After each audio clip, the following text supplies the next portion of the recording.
지금 이 민주당 좋은 일만 시키고 있는 건가? 또 한 전 대표 제명은 지방선거를 이기기 위한 전략이 맞는가? 어떻게 생각하세요, 정 의원님?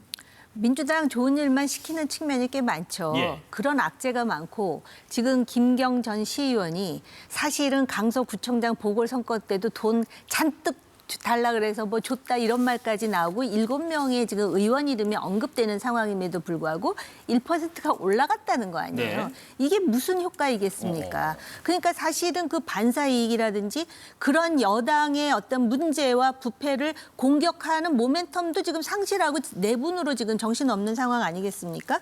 그렇기 때문에 아마 그렇게 얘기한대요. 지도부에서는 이렇게 해서 한동훈을 정리하고 이제 조금 있으면은 윤석열 전 대통령도 이제 선고를 받으면 자동적으로 정리가 되고 그러면은 중도층에게 자연적으로 이제 접근해갖고 우리가 중도까지 아우를 수 있다 그러는데 세상 일이 그렇게 산수처럼 됩니까? 굉장히 복잡한 함수 관계의 사회를 그렇게 단순하게 본다라는 것도 역시 정치 경험이 일천하구나를 보여주는 방증이라고 생각을 하고요. 이게 산수가 아니라 고차방정식이다. 그렇습니다. 예. 그리고 정치라는 것에 대해서 정치를 안 해본 사람들이 정치를 하니까 정치를 오랫동안 들여다본 사람으로서는 도저히 이해가 안 되는 일들이 저렇게 자행이 되는 거죠. 그렇기 때문에 지방선거 지금 당장 치러지면 이기기 쉽지 않은 상황이라는 거는 많은 사람들의 일반적 상식 아니겠습니까? 한동훈 전 대표 같은 경우는요. 그다음 행보가 무엇인가? 뭐 여러 가지 얘기가 나와요. 무소속으로 뭐 어딘가에 나간다. 뭐 나가야 한다. 혹은 당을 새로 차린다. 가처분 신청으로 법적인 대응으로 계속 투쟁을 한다. 혹은 뭐 다른 경우가 있나 싶기도 하고요. 여부되면 어떻게 좀 예상하세요? 만약에 다른 경우가 있다고 한다면은 지방선거에서 그 장동혁 대표가 패배하는 걸 원하고 있지 않을까. 그래야지 선거 때까지 기다린다. 그렇죠. 선거 예. 때까지 기다린다. 이게 있을 수 있을 것 같아요. 예. 잠행. 네, 만약에 선거에서 패배하면은 지도부 당연히 교체가 있지 않겠습니까? 뭐 그게 하나의 이제 답안지일 수 있고요. 근데 지금 한동훈 전 대표 같은 경우에는 본인에게 가장 유리한 수는 무소속에서 당선돼서 여의도로 입성하는 것이라고 봐요. 네. 근데 이제 어려운 것이 그러면은 어디에 출마할 것인가? 그렇죠. 뭐 재보궐도 있고 뭐 아니면 지자체장도 있고요. 예, 지자체장은 현실적으로 좀 어렵고 왜냐면은 뭐 그 수도권 같은 경우에는 삼자 구도이기 때문에 네. 삼자 구도에서 무소속으로 당선되기가 굉장히 어렵고 결국에는 뭐 보수나 뭐 이런 지역에서 대구에서 대구 보궐선거 만약에 난다고 하면은 거기서 예전에 과거에 홍준표 모델로 홍준표 전 시장님이 저기 당에서 이렇게 출당되고 나서 컷오프 되고 나서 무소속으로 출마했는데 당선되고 다시 복귀해가지고 당대표 되고 대선 후보 됐거든요. 그러니까 홍준표 모델이 있을 수가 있고 아니면은 개혁신당 이준석 대표처럼 그 약간 수도권 지역의 삼자 구도에서도 승리할 수 있는 만약에 지역이 있다고 하면은 예. 그 지역에 출마해서 당선되는 것이 가장 베스트이다. 근데 지금 확정된 보궐선거 지역 기준으로 조금 살펴보면은 한동훈 대표 측에서는 평택 지금 나온 지역이 있거든요. 보궐선거 지역. 평택에 출마할 가능성이 꽤 높다.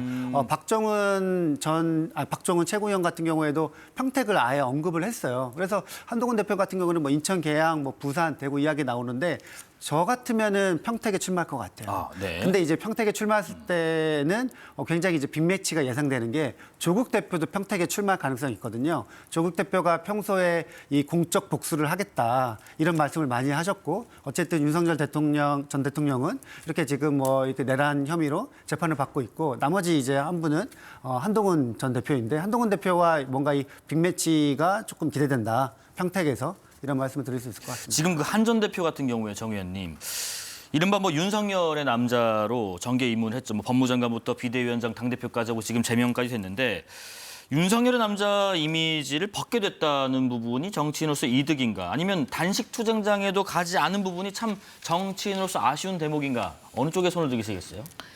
윤석열의 남자가 아닌 것은 오래된 것이고요. 네. 이제는 그럼에도 불구하고 검사 출신이라는 이미지가 있고요. 또 정치인은 제가 이렇게 관전자로서 볼 때 그 명민하고 똑똑한 부분보다는 이 넓은 가슴의 소유자로서 늘 국가의 미래에 대해서 고민하는 그런 어떤 이미지를 투영하는 그런 것이 굉장히 중요할 것 같거든요. 아, 똑똑하다고 정치 잘하는 거 아니다. 그래서 예. 예를 든다면은 본인 그 단식 투쟁장에 가지 않은 거에 대해서 문제 삼는 사람들의 생각도 그거에 하나일 것 같아요. 예. 사실 장동혁 대표가 지금 한동훈 전 대표한테 그렇게 하면은 안 되는 거라고 생각하는 사람 많을 거예요, 인간적으로. 장동혁의 오늘이 있기까지는 그 0.5선밖에 안 되는 국회의원을 사무총장으로 끌어올리고 그다음에 수석 최고위원으로서 러닝메이트로서 그래서 둘이 굉장히 가까웠던 그런 깐부라는 말까지 하지 소울메이트라고 않았습니까? 했었죠, 두 분이. 그랬는데 그리고 심지어는 뭐 깨춤까지 치고 진짜 난리도 아니었는데 이렇게 얼마 되지도 않아갖고 지금은 완전히 철천지 원수라는 말로도 부족할 정도로 서로 죽고 죽이는 지금 제로섬 게임의 상황까지 온 것 아니겠습니까? 네. 그럼에도 불구하고 반전 드라마를 써야 되지 않겠느냐라는 점에서 아마 그 단식하는 곳에도 좀 찾아가라라고 또 주문했던 사람도 있는 것 같아요. 예를 든다면은 고 이해찬 총리의 장례식장에 김종인 비대위원장이 찾아가잖아요. 네. 그러니까 사실 두 분이 얼마나 상극이었습니까? 근데 정치는 그런 거죠. 상극으로 치면 DJ와 YS는 얼마나 상극입니까? 그럼에도 불구하고 중요한 쟁점 앞에서, 중요한 정치적 위기 앞에서 그 사람들이 어떤 큰 거부를 내딛느냐를 봐야 되는데 참 잔잔바리 같은 정치들을 하다가 오늘날 이 상황이 와가지고 네. 오히려 여당에게 반사이익을 주는 게 아니냐. 여당을 강력히 지금 견제해야 될 요소들이 많은데 그게 좀 아쉽네요. 장동혁 대표 같은 경우는 그 어제 최고위에서 7대2로 한 전 대표 제명이 의결됐다고 하는 거 보면은 그럼 당대표로서 당권을 잘 장악하고 있는데 굳이 제명까지 가셔야 되나 뭐 이런 얘기도 있어요. 그러니까 장동혁 대표를 지지하고 있는 세력들 있잖아요. 뭐 전환길 이런 극우 뭐 이런 그 유튜버 세력들. 그분들의 요구였던 것 같아요. 그리고 그분들의 뭔가 요구와 지지로 당대표가 됐기 때문에 한 장동혁 지도부는 그거를 풀이칠 수 없었을 것 같고요. 아, 네. 그런데 제가 보기에는 장동혁 대표가 상당히 변신을 잘하는 분입니다. 예전에 한동훈 전 대표와 사무총장일 때도 그때도 굉장히 가까웠는데 지금 보니까 완전히 원수가 됐었고요.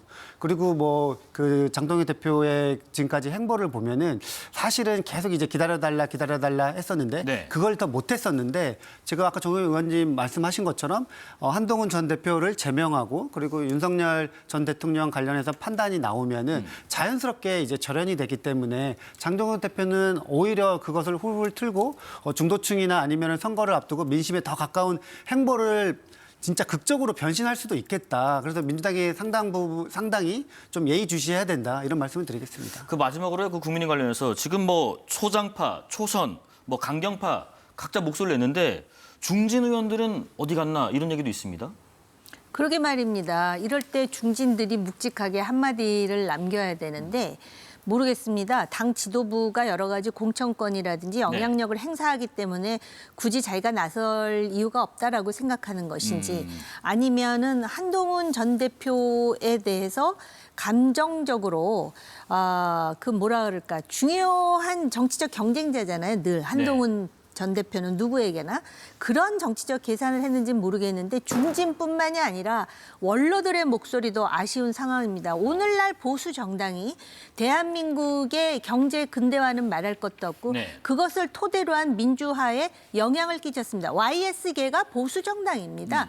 그럼에도 불구하고 지금 이 상황이 되는데 그래도 지금 어떤 위치에 있던 당의 어른들이 단 한마디가 없다. 저는 그게 솔직히 더 부끄럽습니다.